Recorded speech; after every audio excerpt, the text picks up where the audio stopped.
Before Gabriel Wortman killed 22 people in Nova Scotia in 2020, the Mass Casualty Commission report says he controlled and abused the women around him for years, including his longtime partner, Lisa Banfield. The inquiry says that connection can't be ignored. Those who perpetrate mass casualties often have an unaddressed history of gender-based intimate partner or family violence. The report calls gender-based intimate partner and family violence an epidemic, saying, like COVID-19, it needs to be treated like a public health emergency by everyone.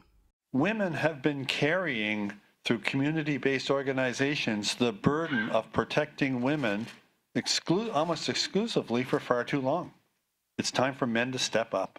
Others have been pointing to the link between domestic violence and mass killings for decades. There's a very common factor that a lot of situations where usually a white male perpetrator decides to enact violence on the public, he already has practiced, so to speak, on somebody in his family, usually a woman.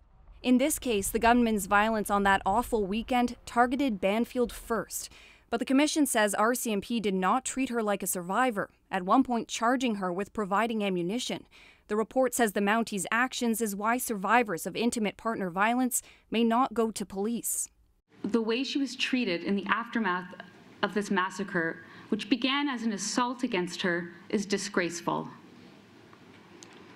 But this report is the first step to preventing that from ever happening again. The RCMP defends how they treated her.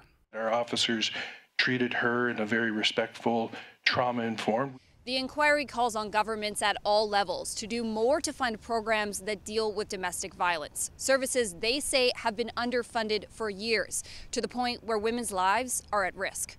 Marina von Stackelberg, CBC News, Ottawa.